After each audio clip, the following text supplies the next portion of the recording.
ಎಲ್ಲ ಒಂದು ಮಹಿಳಾ ಅಭ್ಯರ್ಥಿಗೆ ಬಿಗ್ ಅಪ್ಡೇಟ್ ಆಗಿದೆ. ಇದೊಂದು ಕರ್ನಾಟಕ ಸರ್ಕಾರದಿಂದಾನೇ ಬ್ರೇಕಿಂಗ್ ನ್ಯೂಸ್ ಅನ್ನ ಹೊರಡಿಸಿದ್ದಾರೆ. ಏನ್ ತಿಳಿಸ್ಕೊಟ್ಟಿದ್ದಾರೆ ಅಂದ್ರೆ, ಇನ್ನು ಪ್ರತಿ ತಿಂಗಳು ಅಮೌಂಟ್ ಬರ್ಬೇಕಂದ್ರೆ ಈ ಒಂದು ಗೃಹಲಕ್ಷ್ಮಿ ಯೋಜನೆ ಸರ್ಕಾರ ಕೊಟ್ಟಿದಲ್ಲ, ಆ ಒಂದು ನಿಯಮಗಳ ಪ್ರಕಾರ ಇನ್ನು ಮೇಲೆ ಮಹಿಳಾ ಅಭ್ಯರ್ಥಿಗಳು ತಂಬಣ್ಣ ಕೊಡ್ಬೇಕಾಗತ್ತೆ. ಇದೊಂದು ಅರ್ಥ ಮಾಡ್ಕೊಳ್ಳಿ. ಈ ರೇಷನ್ ಕಾರ್ಡ್ ಯಾವ ರೀತಿಯಾಗಿ ಪ್ರತಿ ತಿಂಗಳು ರೇಷನ್ ತಗೋಕ್ ಹೋಗ್ತಿರಲ್ಲ, ಅಲ್ಲಿ ತಂಬಣ್ಣ ಕೊಡ್ತಿರಲ್ಲ, ಸಬ್ಮಿಟ್ ಮಾಡ್ತಿರಲ್ಲ, ಅದೇ ರೀತಿಯಾಗಿ ಇನ್ನು ಮಹಿಳೆಯರು, ಈ ಒಂದು ಮಹಿಳೆಯರಿಗೆ ಏನ ಗೃಹಲಕ್ಷ್ಮಿ ಯೋಜನೆ ಬರ್ತಾ ಇರತ್ತಲ್ಲ, ಆ ಒಂದು ಮಹಿಳೆಯರು ತಮ್ಮ ಕೊಡ್ಬೇಕಾಗತ್ತೆ.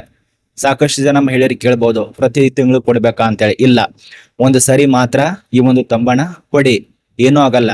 ಗೃಹಲಕ್ಷ್ಮಿ ಯೋಜನೆ ಅಮೌಂಟ್ ಇದೆಲ್ಲ ಬರತ್ತೆ. ಅಕಸ್ಮಾತ್ ಏನಾದ್ರು ತಮ್ಮ ಕೊಡ್ಲಿಲ್ಲಪ್ಪ ಅಂದ್ರೆ ನೀವು ಮರಣ ಹೊಂದಿದಾರ ಅಂತೇಳಿ ಸರ್ಕಾರ ಅರ್ಥ ಮಾಡ್ಕೊಳತ್ತೆ. ನಿಮ್ಮ ಒಂದು ಅಮೌಂಟ್ ಏನ್ ಬರುತ್ತಲ್ಲ ಅದು ಕ್ಯಾನ್ಸಲ್ ಮಾಡತ್ತೆ. ಅರ್ಥ ಮಾಡ್ಕೊಳ್ಳಿ. ಎಲ್ಲಿ ಹೋಗಿ ತಮ್ಮ ಕೊಡ್ಬೇಕಂದ್ರೆ ಬಾಪೂಜಿ ಸೇವಾ ಕೇಂದ್ರ, ಏನು ಗ್ರಾಮ ಪಂಚಾಯತಿ ಇರತ್ತಲ್ಲ ಅಲ್ಲಿ ಹೋಗಿ, ಅಥವಾ CSC ಸೇವಾ ಕೇಂದ್ರ ಇರ್ತಾವ ಅಲ್ಲಿ ಹೋಗಿ, ಈ ಒಂದು ಗೌರ್ಮೆಂಟ್ ದಿಂದ ಮಾನ್ಯತೆ ಪಡೆದಿರುವಂತ ಕೇಂದ್ರದಲ್ಲಿ ಹೋಗಿ ತಂಬಣ್ಣ ಕೊಡಿ. ಇಷ್ಟೇ, ತುಂಬಾ ಈಸಿ ಪ್ರೊಸೆಸಿಂಗು. ಅರ್ಥ ಮಾಡ್ಕೊಳ್ಳಿ.